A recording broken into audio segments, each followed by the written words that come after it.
BS Yediyurappa ವಿರುದ್ಧದ POCSO ಪ್ರಕರಣಕ್ಕೆ ಸಂಬಂಧಪಟ್ಟ ಹಾಗೆ ಪ್ರಕರಣವನ್ನ ರದ್ದು ಮಾಡಬೇಕು ಅನ್ನುವಂತ ಕೋರಿ ಅರ್ಜಿಯನ್ನು ಸಲ್ಲಿಸಲಾಗಿದೆ. ಅರ್ಜಿಯ ವಿಚಾರಣೆ ಇವತ್ತು ನಡೆದಿದೆ. ಬಿಎಸ್ ಯಡಿಯೂರಪ್ಪನವರ ಪರ ಹಿರಿಯ ವಕೀಲ ಸಿ.ವಿ. ನಾಗೇಶ್ ಕೆಲ ವಾದವನ್ನ ಇಟ್ಟಿದ್ದಾರೆ. ಏನಂತ ಅಂದಿದ್ದಾರೆ ಸಿ.ವಿ. ನಾಗೇಶ್ ಅವರು? ಸಂತ್ರಸ್ತೆಯ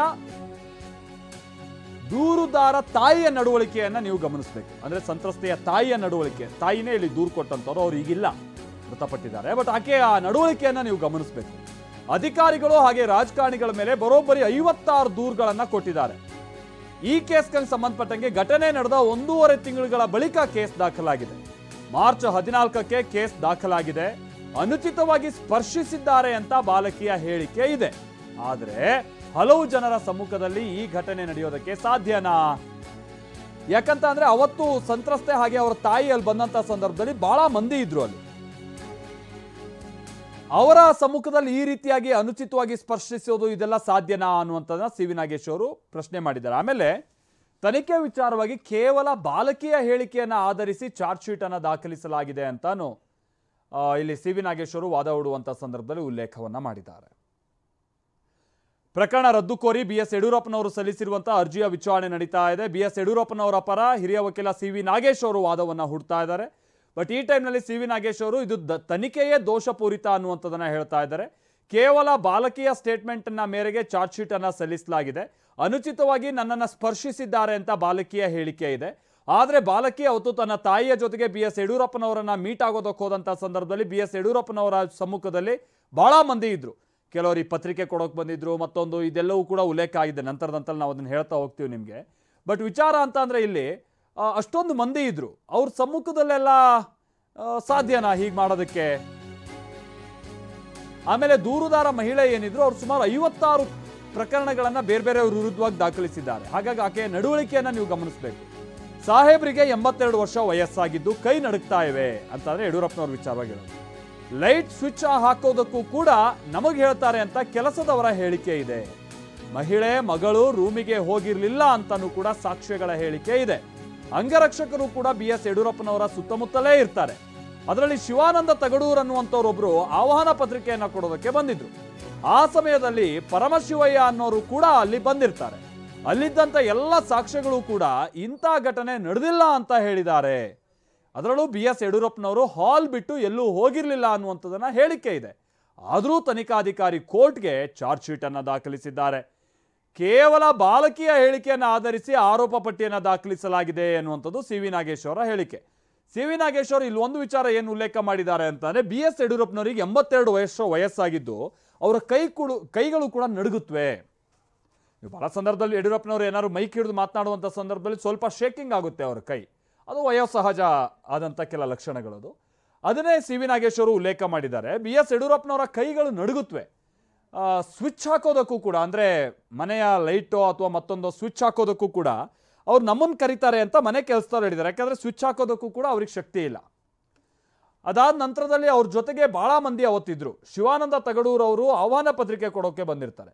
ಪರಮಶಿವಯ್ಯ ಅನ್ನೋರು ಕೂಡ ಅವತ್ತು ಯಡಿಯೂರಪ್ಪನವರನ್ನ ಭೇಟಿ ಮಾಡೋದಕ್ಕೆ ಬಂದಿದ್ದಾರೆ. ಅವರೆಲ್ಲರ ಸಮ್ಮುಖದಲ್ಲಿ ಈ ರೀತಿಯಾಗಿ ನಡೆಯೋಕೆ ಸಾಧ್ಯನಾ? ಆಮೇಲೆ ಅಲ್ಲಿದ್ದಂಥ ಪ್ರತ್ಯಕ್ಷ ಸಾಕ್ಷಿಗಳು ಏನು ಹೇಳ್ತಾ ಇದ್ದಾರೆ, ಪ್ರತ್ಯಕ್ಷದರ್ಶಿಗಳು ಅಂತಂದರೆ ಯಡಿಯೂರಪ್ಪನವ್ರು ಹೋಗೇ ಇಲ್ಲ ಹಾಲ್ ಬಿಟ್ಟು. ಕೋರ್ಟ್ ಆಮೇಲೆ ವಿಚಾರಣೆಯನ್ನ ನಾಳೆ ಸಂಜೆ 5 ಗಂಟೆಗೆ ಮುಂದೂಡಿದೆ ಹೈಕೋರ್ಟ್.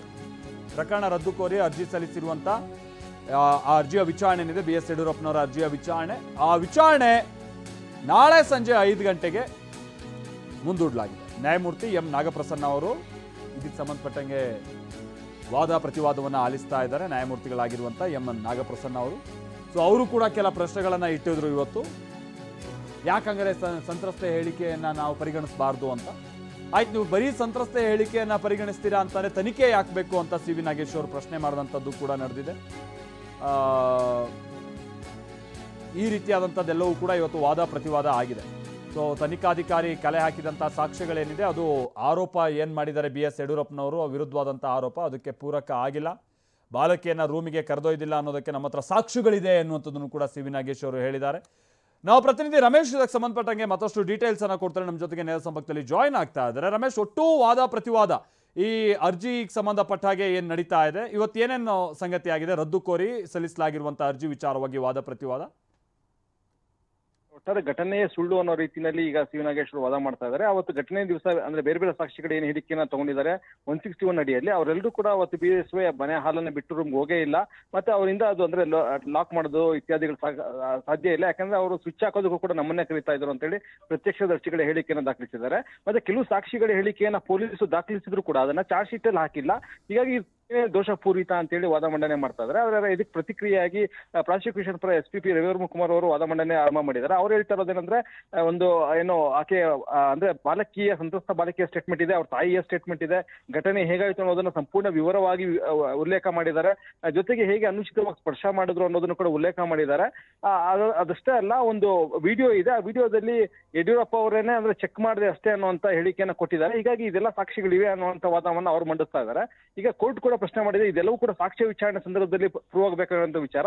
ಈ ಹಂತದಲ್ಲಿ ಈ ಕೇಸನ್ನು ರದ್ದು ಮಾಡಕ್ ಸಾಧ್ಯನಾ ಅನ್ನುವಂತ ಪ್ರಶ್ನೆಯನ್ನ BSY ಪರ ವಕೀಲರಿಗೆ ಪ್ರಶ್ನೆ ಮಾಡಿದ್ದಾರೆ. ಹೀಗಾಗಿ ಈಗ ವಿಚಾರಣೆ ಈಗ ನಾಳೆಗೆ ಮುಂದೂಡಿದೆ. ಇವತ್ತು ಸಮಯದ ಅಭಾವದಿಂದಾಗಿ ವಿಚಾರಣೆ ನಾಳೆ ಸಂಜೆ 5 ಗಂಟೆಗೆ ಮುಂದೂಡಲಾಗಿದೆ.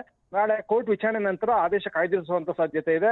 ಇದು ಕೇಸ್ ರದ್ದು ಪಡಿಸ್ಬೇಕಾ ಬೇಡವಾ ಅನ್ನೋದನ್ನ ಕೋರ್ಟ್ ಶೀಘ್ರದಲ್ಲೇ ತೀರ್ಮಾನ ಮಾಡ್ತಿದೆ. ಓಕೆ ರಮೇಶ್, ಇನ್ನೊಂದು ಸಂಗತಿ ಅಂದ್ರೆ ಇಲ್ಲಿ ಏನು ಆ ದೂರುದಾರರ ನಡವಳಿಕೆ ವಿಚಾರವನ್ನ ಪ್ರಶ್ನೆ ಮಾಡಿದ್ರು. 56 ಪ್ರಕರಣ ದಾಖಲಿಸಿದ್ದಾರೆ ಅಂತ, ಅದನ್ನ ಹೇಗೆ ಇಲ್ಲಿ ಕೋರ್ಟ್ ಕನ್ಸಿಡರ್ ಮಾಡಬಹುದಂತ ಚಾನ್ಸಸ್ ಇರುತ್ತೆ ರಮೇಶ್?